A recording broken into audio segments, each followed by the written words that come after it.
The Partially Examined Life relies on your support. To find out how to help in ways that are cheap or even free, please visit partiallyexaminedlife.com/support.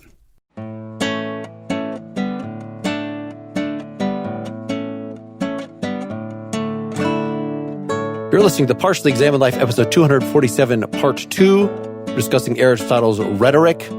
We had gotten through what rhetoric is, how it's different than dialectic, the more philosophical type of argumentation, what sort of settings you would do rhetoric in, the different goals that you might have for giving advice about rhetoric, how to come across as a better character, how to give a better argument, how to take the state of the audience into account. Can we just sum up again the main tools by which he analyzes reasoning here? So syllogisms are what he's concerned with throughout his logical works, right? These logical forms. All men are mortal, Socrates is a man, therefore Socrates is mortal. We're saying an enthymeme is a particular kind within that. And then we're also talking about inductions, which seemed like a different kind of reasoning altogether. Well, an enthymeme is a syllogism in which one of the premises have been left out. But this other stuff is talking about how premises are formed, essentially, from signs, from examples. And a lot of it just refers to basic causal reasoning, observation about the world, and the assumption that some things are causally related. It's all in the realm of likelihoods, right? So ways in which you talk about things likely being the case. And that's part of what makes it persuasive. This is one of the things that's most interesting about the whole discussion is it's very plainly about the way in which we look at the world and find ourselves convinced by things. Even in our own thinking, I mean, even though this is focused on the way in which our speech is persuasive to one another and very explicitly is about law courts and talking to one another and stuff like that, it clearly has just direct relationship to the way in which we go about even convincing ourselves, speaking to ourselves about the world. So do we have a quote for what we want to say in remainder about syllogisms, somewhere to start in the book? You know, I think the main point, just to sum up, is that enthymemes are not just leaving out premises, as we've given numerous examples of, but they are arguing often from likelihoods by way of signs or examples rather than necessary inferences, so that the kind of conclusions we're ending up with are really conclusions about what's more likely than not about what's demonstrably true.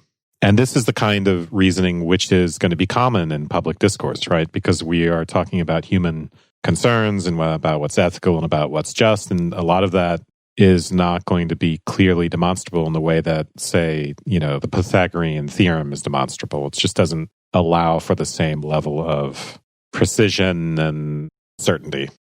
I also found it interesting, the end of chapter 21, where he's talking about the types of maxims. In other words, do you have to give the whole enthymeme or not?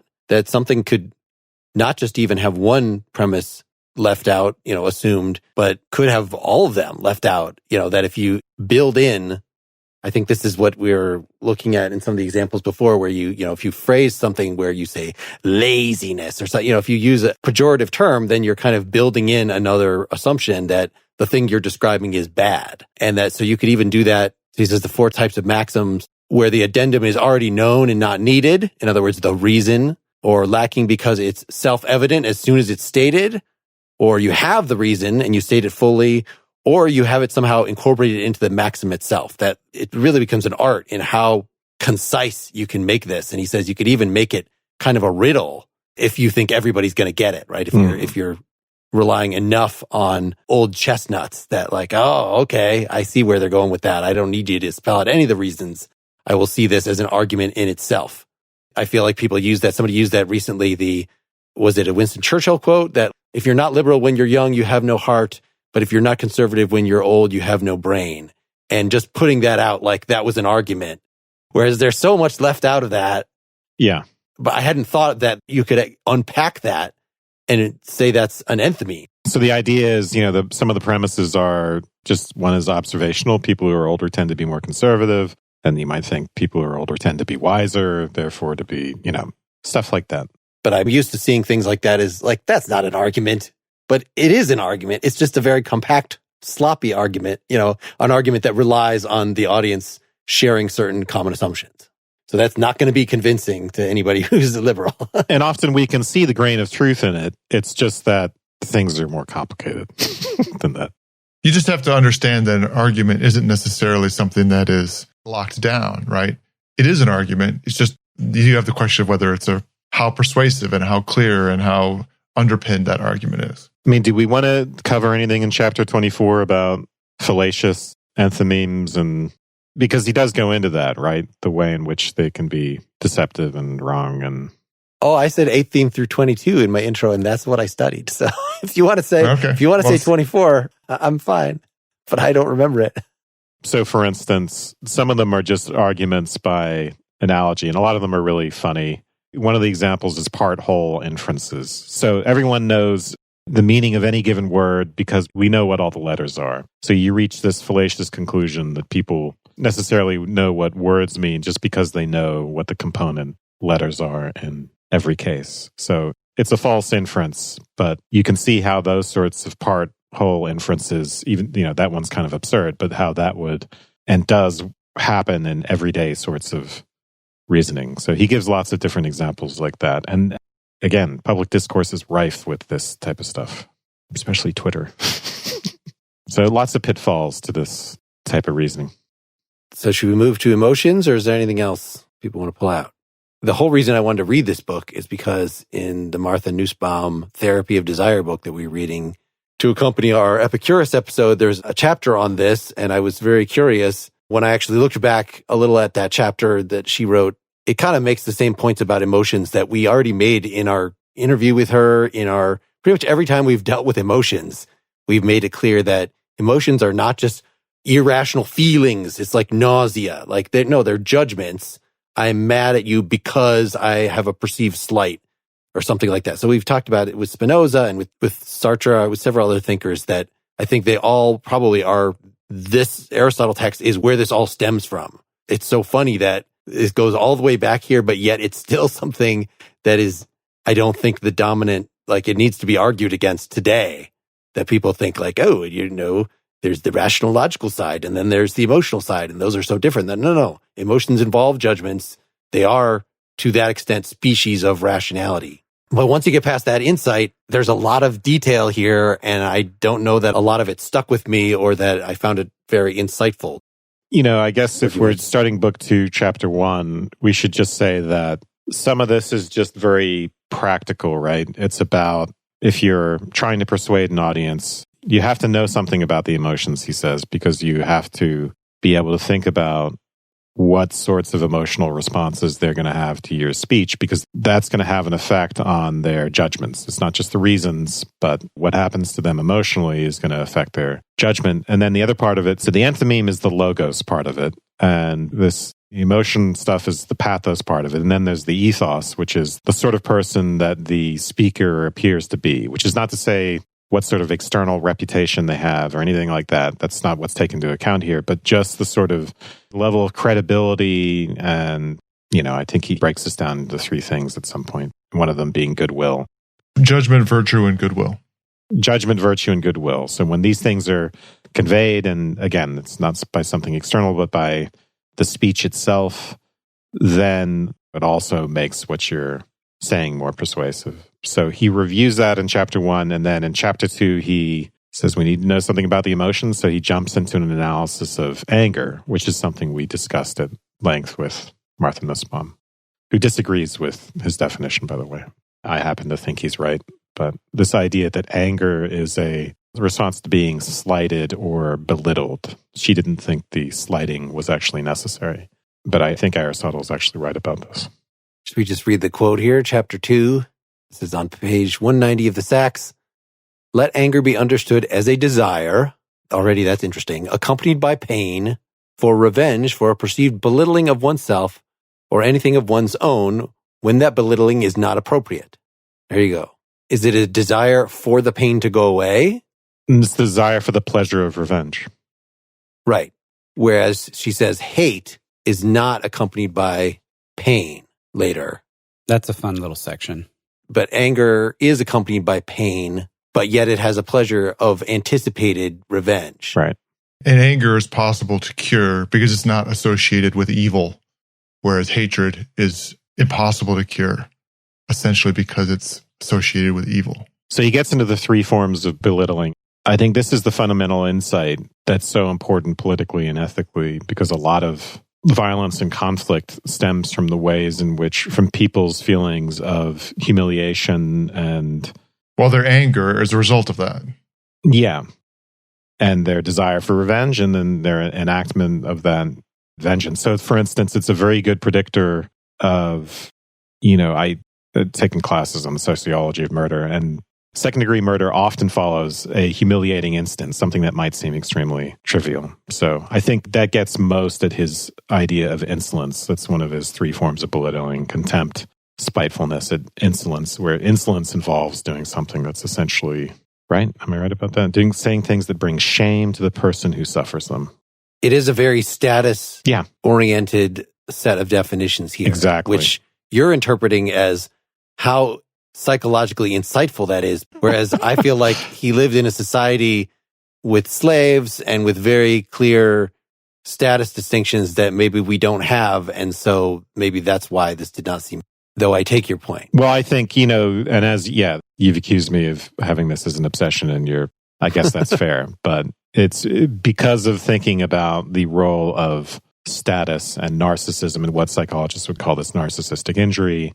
Think back to Hegel, master-slave dynamics and the role of recognition and status there, to our Fukuyama episode, to our Dr. Drew episode on Fonagy, the importance of mirroring, the importance of status in psychological constitution, status in Orwell, where it's supposed to be really a fundamental feature of nationalism, and it's intimately related to will to power. Will to power and status are inextricably related. So yes, as a psychological principle, it seems to have a lot of explanatory power to me. Sure, but I'm just trying to think of how literally to take status here. That when you're talking about status in a psychological sense, it seems like a fairly flexible thing. Someone is better or worse than me, as opposed to a caste system. It's not that strict. You don't think in Aristotle it's that strict? It's not that strict at all. Well, think of the examples he gives, right? So, Mark, I guess what you're getting at is people believe they deserve to be shown great respect by those who are inferior to them in family, in power, in virtue, and generally in any attribute in which they themselves have any great superiority. So I think this, obviously it goes for hard and fast distinctions of class and status. All this hierarchical status stuff suffuses social relations as far as I'm concerned, whether it's a boss-employee relation in the office or more subtle class relations that we don't like to acknowledge in the United States. Also, just assumptions about, I'm better than you at something. He gives himself some more prosaic or, less hierarchical examples at the bottom of 192 and top of 193.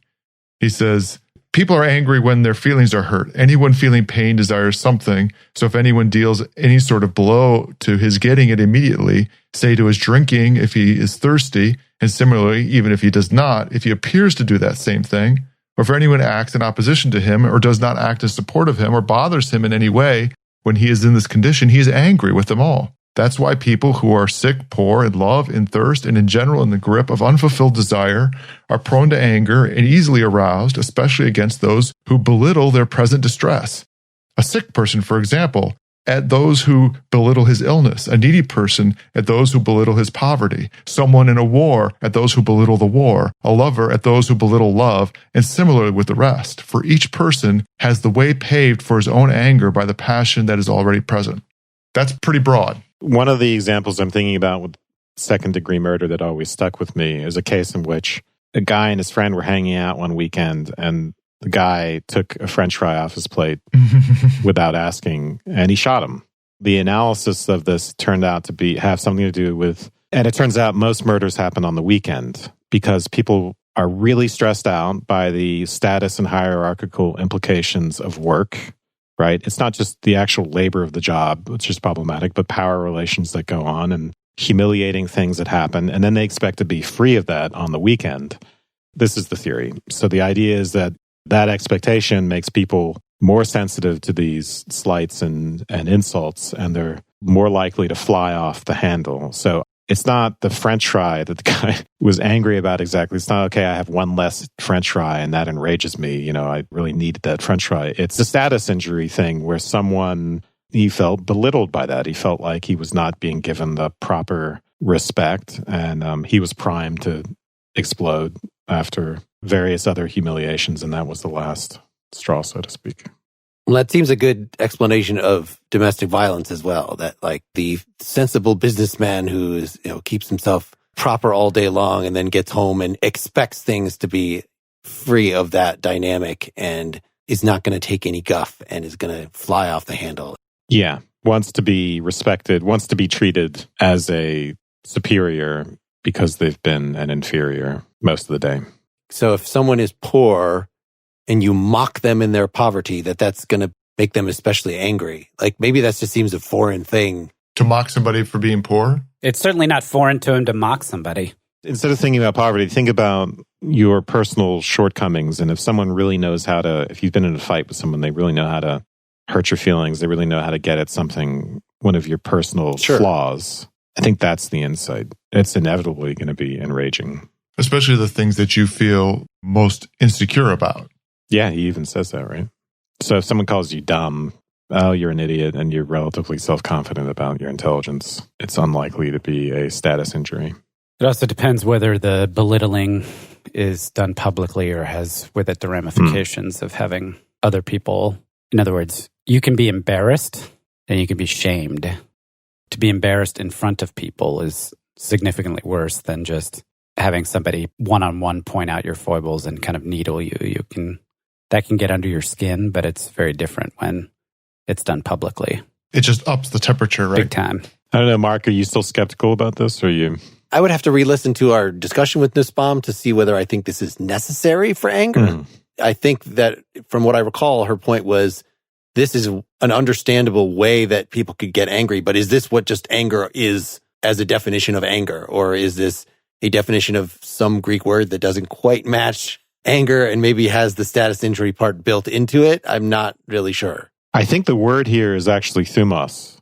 Yes, okay. Well, that sounds like from our discussions about thumos in the past, that has the status injury part built into it. It's actually the modern Greek word. I found this out because I recently hired someone from Greece for a job. And I got into oh, hey, I've studied some ancient Greek. And then we were comparing words. And she's like, oh, there's some similarities. And since anger is the first word of the Iliad, I'm like, so what's the word for anger? And is it menon? And no, it's thumos.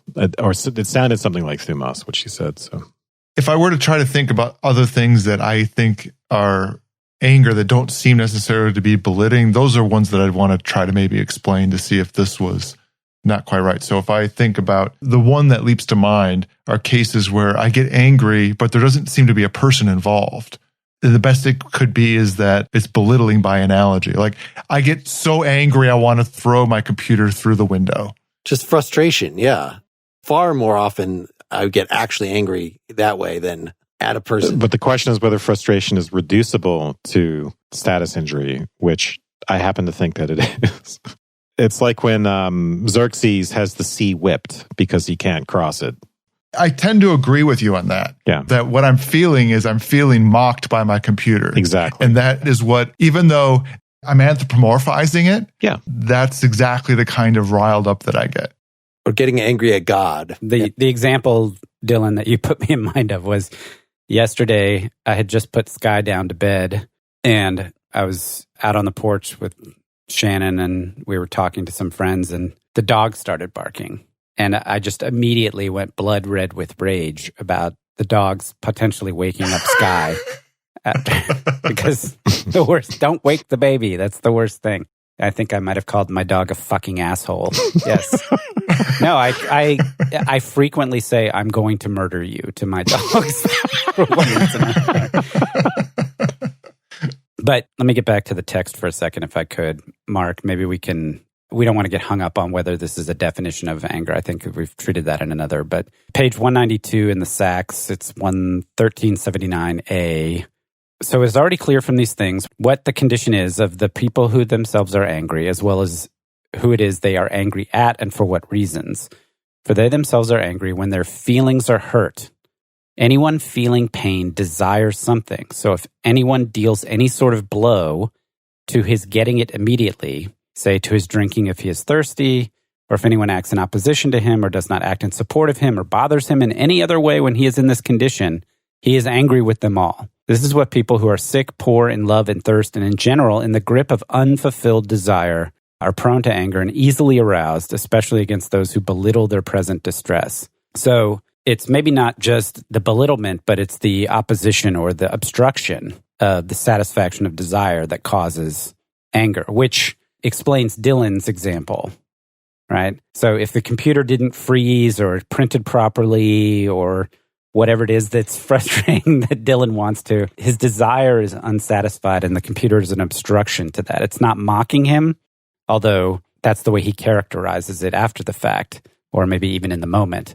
But the reality is it's an obstruction to his desire.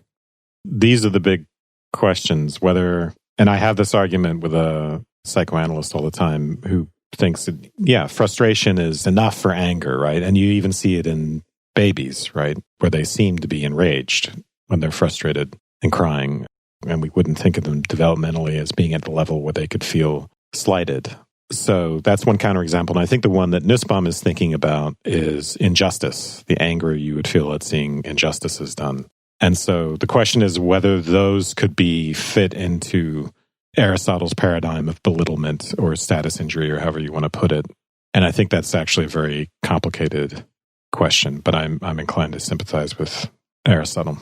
Before we go on, let's stop for some sponsor messages. I think a lot of us folks who are focused on the life of the mind maybe don't like to go clothes shopping or are not so good at it. And it would be really cool if every clothing store you went to had only your size, only the styles you liked, and the prices you want to pay. But actually, there is a company focused on making that happen, Stitch Fix, a personal styling company that makes getting the clothes you love effortless. My wife is a longtime customer. I just went and started an account. They ask you not just your size, are you a large, are you an extra large, but within that size, does it tend to be a little tight in the shoulders? That kind of stuff. And are you interested in being a little adventurous in your style choices or more conservative? They show you a lot of pictures of outfits, of colors. Would you wear this? Would you not wear this? You can even give them your Instagram or LinkedIn and they'll go and look at your body type and what you generally wear. You specify the types of clothes you're potentially interested in and price limitations for each of those types. And they send you a fix, a box of a few items they think you'll like. You pay a $20 styling fee for them to put that together. But if you decide you like anything in the fix, the $20 you paid goes toward purchasing that thing. And if you don't like some or all of it, then returns and exchanges are easy and free. And as you give them this feedback by accepting or rejecting the things they suggest, their suggestions are, of course, going to get better. Get started today at stitchfix.com/PEL and you'll get 25% off when you keep everything in your fix. That's stitchfix.com/PEL for 25% off when you keep everything in your fix. That's stitchfix.com/PEL. One of the many things we love about the Great Courses Plus streaming service is getting to learn from actual experts who know how to teach. The Great Courses Plus has real professors, people who have spent years studying their field and, most importantly, know how to teach and engage with people. With a vast selection of subjects, the Great Courses Plus truly has something for everyone. Learn to become a great writer, practice mindfulness, or delve into astrophysics. And with the Great Courses Plus app, you can learn anytime, anywhere. It's so easy. We love this streaming service. There's lots to say about rhetoric and the use of language, and TGC has many courses that touch on it both practically and historically. I myself enjoyed a historical look on oratory with the course Persuasion and Propaganda in Ancient Rome, Cicero's Oratory, with Gregory L. Durrett as their lecturer. Professor L. Durrett was clear and engaging, providing compelling examples throughout the lecture. I enjoyed learning the details about Cicero's public speaking strategies and just how much they have in common with what we still see today. Join us and see for yourself. Sign up for the Great Courses Plus today. And right now, our listeners can get a free trial with unlimited access to the entire library. So don't wait. Sign up today using our special URL. Start your free trial at thegreatcoursesplus.com/PEL. That's PEL as in partially examined life. Remember, thegreatcoursesplus.com/PEL. All right, let's get back to the discussion. Seth's example about getting mad at the dogs, I think it's clear that you're not actually mad at the dogs, that you're, by analogy, extending it to the dogs. You're mad at the situation, you're frustrated, but you're smart enough to realize that you're not actually going to kick the dog because of this, even though the dog is the thing that's causing the frustration. And the dog is something that will respond in the way a human will to anger. So, it would make complete sense to actually be mad at the dogs and for frustration to be something derived from that. But I'm positing that maybe more often than not with this idea of obstacles, that maybe the frustration is the central thing and that we apply it outwards sort of as an afterthought. I'm also thinking like athletic competitions. I'm so frustrated. I'm on my basketball team and they're just providing a really solid defense and we just can't get through. And I'm so angry about it. And so, but am I really angry at them? Like that's what they're there to do. That's what, they're actually showing me respect by competing against me. If they were just like, I don't even have to try. I'm going to just show off. Like that's what would really piss me off at them for disrespecting me. But to be just angry at them because they're playing too well. What you can say rationally about this is different than what you actually feel. And of course, if you watch people play basketball, or if you've ever played it and gotten angry while you're playing it, there's plenty of opportunity to feel disrespected just because you can always interpret resistance as a form of, and frustration as forms of disrespect, even if they aren't. But you don't think that's fundamentally different than when they're merely being good and you're frustrated by that and so you're angry at them, or they're actively mocking you and trash talking you and riling you up in a very direct way? Just being good can seem like a form of mockery. It's not rational, but yeah, what you can say to yourself rationally about these things is much different than just how it feels. When Xerxes whips the sea, it's not just a crazy person. It's someone who's acting on a fundamental psychological dynamic that's there, even though we're not as likely to act on it. This is where it goes down, your will to power, right? It's not just thwarting your desires, thwarting your will to power, right? Exactly. And that is what is making you angry. And that's why it's also interesting to align it with thumos. Your thumos is being thwarted. Yeah, that's a good way to think about this. Is it, if we thought about the tripartite model of the soul, is it eros? Is this fundamentally about eros, or is it fundamentally about thumos? And I guess part of that, when we say, well, are you really being belittled? Well, I think it's probably the case that what comes along with that is that you not being on top, not being the most powerful one, which is what's going on when you're losing. Mm-hmm. And you think that you ought to be winning. And that rational part where, of understanding, well, this is a competition between, may the better competitor win kind of thing. That's an attitude of sophisticated sportsmanship you have to cultivate. And it's a good thing to cultivate it.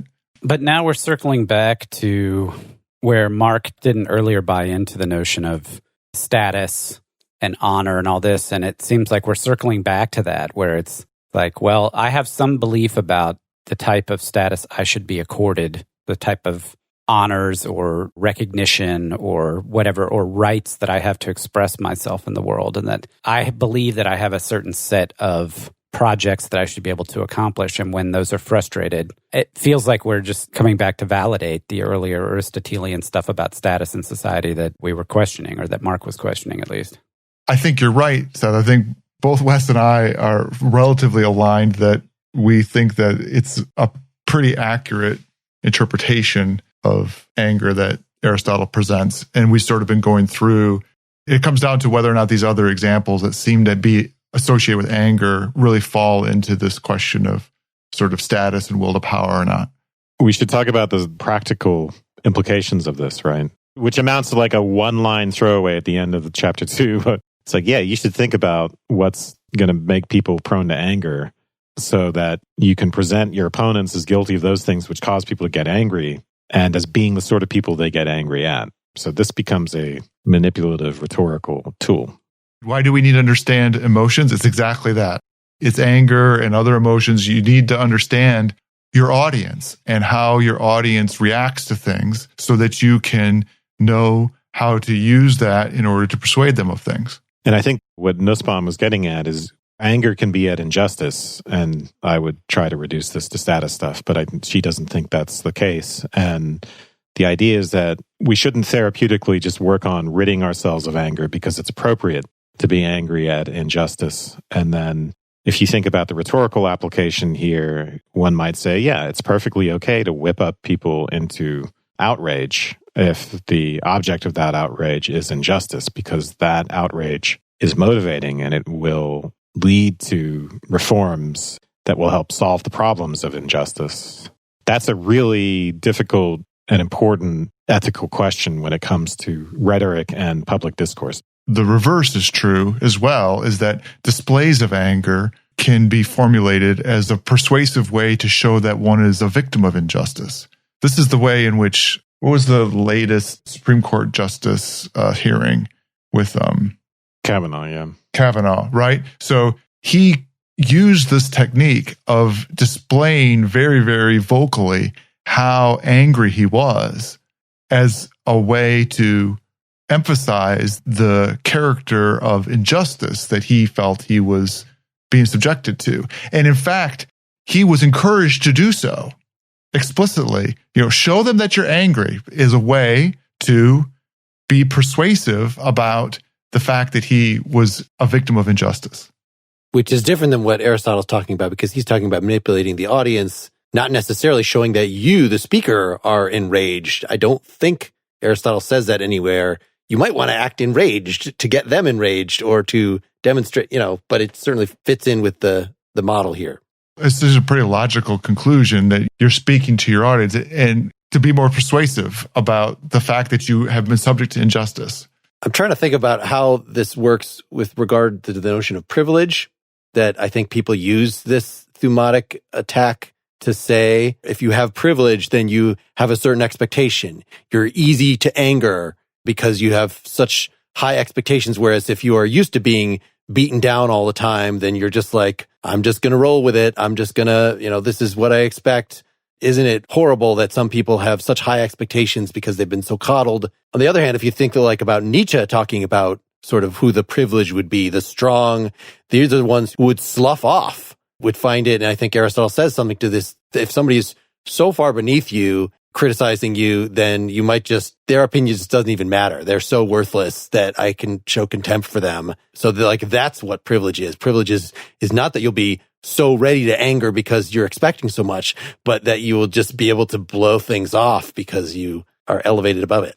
This is the interesting thing, because being defeated and overpowered can be a belittling thing. Nietzsche famously talks about the pathos of distance and how political superiority always resolves itself into psychological superiority. That's a maxim that I've repeated many times on the show. But the extent that people who have power think of themselves as morally superior in some sense.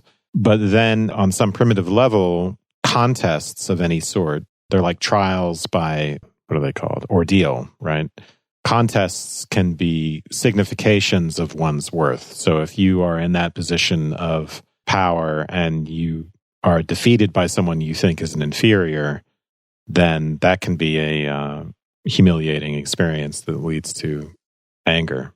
It can be a signifier. It can be evidence, let's say, that your sense of moral superiority or your sense of essential superiority was not all it was cracked up to be. So there's this interesting dynamic that goes on between worldly power and moral superiority. These two things are, I think, taken, again, at an irrational psychological level to be related to each other. And this is one of the engines, I think, of political conflict. We might want to just mention that, again, this distinction between anger and hate. Anger is, again, something that supposedly can be expiated, that it is hostility for a perceived slight, but then if you see something that the person who made you angry either apologizes or suffers some terrible thing himself, worse than what you would have inflicted on them, then you're not angry anymore, according to this. But I think a lot of maybe what we would interpret as anger, anger against people on the other side of the political spectrum or something like that, may actually be hatred, that nothing is going to make you feel better about it. Like if they're cast low, you're going to you're going to revel in that, and you're still going to hate them. Maybe it's that in that case you have anger and hatred. It says the former, the angry person, wants the person he's angry at to suffer in return, while the latter, the hater, wants the person he hates not to exist. Where are you reading? Page 200, right at the end of chapter 4. Yeah, it's very interesting. He says also that there's no pain. Anger has pain because anger has desire. It's almost, hatred is desireless. It's just pure. And that's why it can't be expiated, because you can't satisfy that desire, or you can't persuade them that the desire can't be fulfilled or shouldn't be fulfilled, and you also can't satisfy it. Interesting. Anger comes from things done against oneself, but hostility arises even without anything directed at oneself. For when we take the notion that someone is a certain kind of person, we hate them. And anger is always directed at particular people, such as Callias or Socrates, but hatred also applies to classes of people. For everyone hates a thief or an informer. And anger is curable by time, while hatred is incurable. The former is a desire for pain, the latter for evil. For someone who is angry wants to see the other person suffer, but in the other case that makes no difference. And while all painful things are observable, the greatest evils are the least observable, namely injustice and bad judgment. So mesos is the Greek word for hate here. I'm trying to determine if there's also some difference. Like I see clearly a difference between thumos and anger the way we use it, but I don't know enough about mesos to say whether that actually is what we would say hate is. Well, in the context of this discussion, all you need to know is that whatever that word translates to, you're not going to persuade those people of anything. People who hate. The class of people who hate. Don't hate on the people who hate. Angry at the people that hate. I don't hate them. Well, it's funny. I often say that. Like people say, my wife says, are you angry? She's very tuned in and I'm very stoic. Are you angry? And I'll say, no, I'm frustrated. So maybe we can say to people, don't hate, be angry. That's a more mature state, I think. Because it made me think of Socrates and why sometimes often you read a Platonic dialogue and you find yourself enraged at Socrates. At the end of chapter 2, this also bears on this question of what the scope of anger is and whether it includes justice or feelings of justice or injustice for Aristotle. He says, people still get more angry at those who belittle them if they do so in the presence of 5 sorts of people. People they feel rivalry with, people they admire, people with whom they want to be admired, and either people around whom they feel shame or any of those who feel shame around them. They also get angry at those who belittle people of a sort that it would be shameful for them not to defend, such as parents, children, wives, and those they rule. Also, those who do not give them the gratitude they deserve, since the belittling goes beyond what is seemly. Also, at those who are ironic about things they take seriously, since irony is something that shows contempt. Also, those who do favors for other people if they do not do favors for them, since this too shows contempt in not considering one worthy of the things everyone is worthy of. Forgetfulness, even of names, for example, is also something that produces anger, despite being about something so slight, since forgetfulness too seems to be a sign of belittling, because forgetfulness comes from carelessness, and carelessness is a sort of belittling. So basically, everybody's walking around waiting to get triggered? This paragraph alone, to me, makes it clear that why people would be angry about injustice. And that for Aristotle, at least, that it's all part of one thing. I guess maybe this is what strikes me as not quite apt about the sort of status language that I don't entirely disagree with Wes about, but that I feel the need to show some token resistance to, is because I feel like when you put it purely in psychological terms, then ethics becomes something psychological. In other words, Aristotle is saying here that we don't like people that we think do bad things. Like, that's part of what's built in. People that we are friends with are people that we think have virtue. People that we hate, people that we are angry at, are people that are associated with something that we perceive as wrong. And if you merely put it in terms of what we perceive as wrong, what we perceive as right, that's a very purely psychological way of putting it. I think Aristotle is committed to, again, that idea that everybody naturally turns toward the good. And so there really is something objective and primary about the ethical, and that the status stuff is, to some extent, a secondary, is an offshoot, is a psychological manifestation of our relationship to that objective, value. I see these things as in fundamental conflict. And again, I think of Orwell, where he thinks of nationalism in the broad sense, conflation of the good and status. And I think this is the fundamental political problem, is that we have trouble telling when it is we're interested in status injury and when it is we're interested in well-being. So we will typically say that we're interested in the well-being of a group when what we are doing is we're identifying with a group and we're feeling status injury on behalf of that group. And those two things are actually very hard to disentangle. And part of the difficulty in disentangling them is, as we saw in our Baldwin and White privilege episodes, status is a legitimate ethical concern, right? So to be disrespected, systematically disrespected culturally by a society is actually a legitimate factor in one's well-being. So this makes it extremely complicated. But I will say that often political conflict is amplified to a really irrational degree by this sense of self-righteousness that involves the conflation I described. People are actually acting on their will to power under the guise, so this is actually a Nietzschean critique too, fundamentally as well, but acting on will to power under the guise of supposed ethical concerns, and then sometimes it's both. They just get mixed up. So you're accusing Aristotle of being naive in this way? Well, you'd have to reread the past. I don't know if I'm accusing him of that or not. I have to think about that, but it would make sense. Like the kind of thing that Nietzsche would criticize Aristotle about is just by basically being too objectivizing about the ethical and thinking that it is really something that we are all attracted toward, that there really is a shining light of the sort built into our nature, not quite of the sort that Plato described coming from this otherworldly perfect land of forms, coming from God, but that there is something even in our biology that I guess as I'm talking myself out of this, as I articulate, as is the norm, it seems both Aristotle and Nietzsche have to think that accepting the instincts that Nietzsche is actually pushing toward is basically his equivalent of what the good is. The good is objective for Aristotle because it is built into human teleology. And well, how is human teleology manifest to us? It is through instinct. So I completely contradict myself. I'm reminded of Twilight of the Idols. Doesn't he say something like instinct is happiness? On one of his rants against asceticism. But anyway. Yes, but clearly instincts can pull us in multiple ways, whereas teleology, according to Aristotle, there is a singular good. Like that was the big difference between them as virtue ethicists. Yeah, I think we've highlighted and shown how important this is to a lot of the other philosophy we've studied. The intricacies of status concerns versus ethical concerns versus the instinctual and desire. And why you would claim to be a psychologist if you were a philosopher. Did we read chapter 6 on shame? Was that part of the... It wasn't. I'm just reading it now.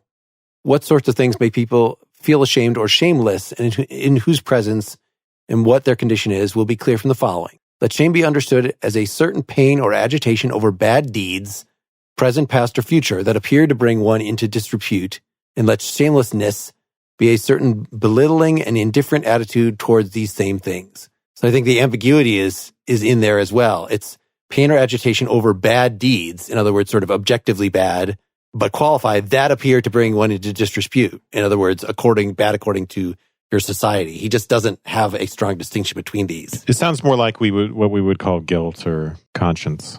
All deeds that result from vice are as this sort, such as throwing down one's shield and running away. What comes from cowardice or embezzling money, it's the standard list of here are all the things that are bad. That's what made this whole text so infuriating to me. It's like so many of the ones like the Bacon that we read recently, that part of it reads like a technical manual. So like the key is to understanding what this is a manual of. And then you can kind of skim over some of the details, but you have to understand like what virtues are all these details supposedly plowing into. But when he's just like, let's list all the things that people could be accused of. Let's list all the things that are bad. Let's list all the things that might make you mad. Like, it's not the catalog of ships. That's not his intent when he does that, is to say like, it's because, he's trying to say like, okay, look, there's so many different ways that you can experience this or respond to this or do this. And then he typically is going to give you strategies for how to approach them and how to address them. So cut him a little bit of slack. I mean, he's dead, so he doesn't give a shit, but... Leave Aristotle alone. We got to start some Aristotle memes. Not enthymemes, just memes. Well, actually, I found a video that drew some, even though they weren't confused, they didn't think that meme and enthymeme were etymologically related, but they made the case that memes are actually a subclass of enthymeme based on shared cultural assumptions. So, very interesting. I thought it was funny, like, when you do philosophy, there's always the ancient Greek terms that get translated and the ones that don't, right? And that it's a strategic move by the translator to say like, well, I can't quite capture all the nuance of X, Y, and Z. So I'm just going to leave this as eudoxis or whatever and I noticed that like enthymeme is one of those that they just don't even bother. It's like, we got no analog to it. I can't compare to it. And it was a little off-putting in the beginning because I was like, what in the... It's not even a fun word to read. It's like kind of a weird... It's got a weird taste in your mouth and it's kind of long and it's just enthymeme or enthymeme, you know. And I just thought, how strange. It took me a while to get my mind wrapped around the concept of it. And then once I did, it was fine. It's become kind of part of the vocabulary, but it's funny that that's the case. That there's literally not even a word that's even relatively close, like anger or hatred or idea, or that somebody felt comfortable using in translation. Both the translations use enthymeme. Yeah, and it seems like it's going to be something completely boring and technical until you start thinking about what it means to leave out some background assumptions and how common it is in everyday discourse and what the implications of that are, and which is in itself really fascinating. So, any more wrap-ups? So there's a couple key things I pulled out of this. One is that Aristotle's painting a picture where speech acts and the act of publicly speaking involves an audience, and that you have to acknowledge that in a way that's much more sophisticated, I think, than what we get in Plato. And it's also that he's describing the enthymetic, how's that? Enthymetic speech as an invitation to your audience to basically paint the picture in themselves. So the most persuasive speakers are not the ones who give the best argument or who paint the clearest picture of the facts of the case. They're the ones that do the best job at tuning into how the audience is going to react and set the stage for the audience to fulfill the argument that they're giving themselves. So in other words, it's getting people to get to where you want them to be, but doing it on their own. And I know that that's a theme that comes across in some Platonic dialogues about education, you know, like Meno and whatever, where you're trying to educate people, but you need them to... Learning is about them coming to figure it out themselves. But I think Aristotle, in a really nuanced and impressive way in the Rhetoric, it's describing a situation and an action and a relationship, a human relationship, that to me was really compelling. And from the perspective of somebody who does marketing and who's actually working on 3 marketing initiatives right now about how we can bring our strategic message to our existing customer base and tie it into what we have now and our future vision and all this kind of stuff, I was very much appreciative of some of the insights that I gleaned from reading this. Excellent.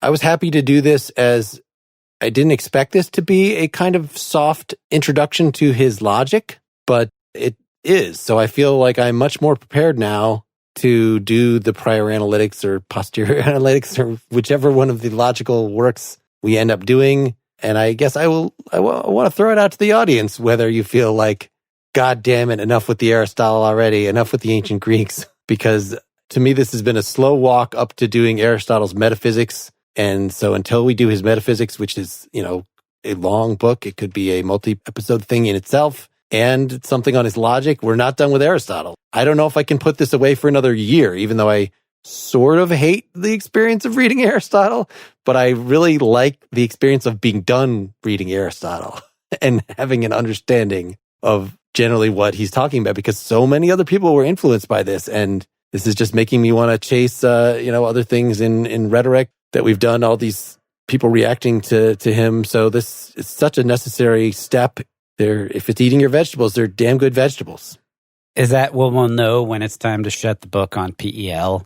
It's like when we finally do metaphysics, Aristotle's metaphysics, it's like, all right, drop the mic. We're done. No, that means we'll have the groundwork to have another 5 years of episodes on metaphysics when we get to the metaphysics, as opposed to picking at little bits of metaphysics now and again every couple years.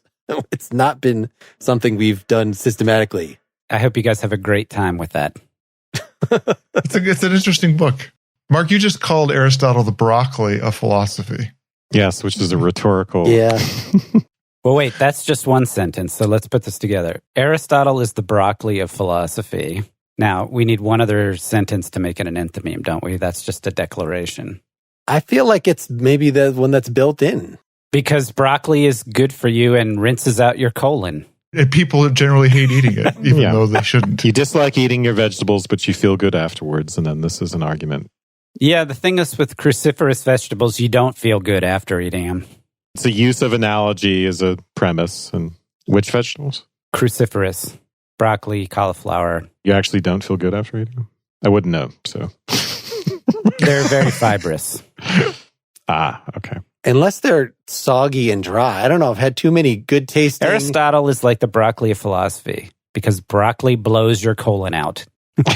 No, you just have to roast them with some olive oil and salt and pepper, and it goes down great. Yeah, I guess that's what Sachs is doing. Sachs roasted Aristotle with olive oil and garlic bulbs. Next time, we're doing some readings on policing and racism and phenomenology, including Chapter 1 of Alex Vitale's The End of Policing, Alia Al-Sajji's A Phenomenology of Hesitation, Interrupting Racializing Habits of Seeing, a little bit of Maurice Merleau-Ponty's Phenomenology of Perception, and some of Linda Martine Alkov's Visible Identities, Race, Gender, and Self. Our ending song here is A Reason with the Beast by Shriekback. I talked to Barry Andrews, the writer of this song, on Nakedly Examined Music, episode 107. You can, of course, get that at nakedlyexaminedmusic.com. Thanks, everybody. We'd love to hear what you think of this. You can email us at pel@partiallyexaminedlife.com. Make a comment on the blog post corresponding to this episode on Facebook, on Twitter. Thanks. Good night, everybody. Thank you. Good night. Good night. Good night.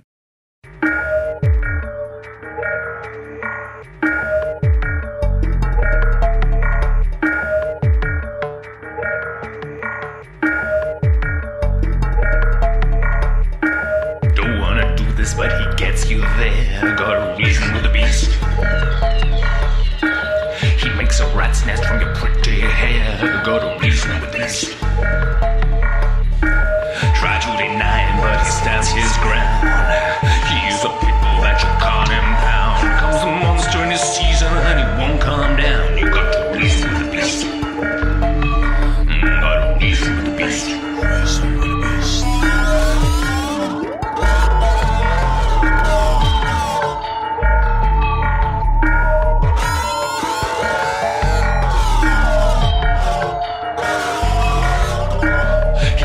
Listen to his shriveled mind. Got a reason with the beast. His reason's floor is often hard to find. Got a reason with the beast. The agapanthus wreath around his brow. His yellow teeth gnaw into all your vows. He rips the buttons from your clean white blouse. Just have to reason with the beast. Got a reason with the beast.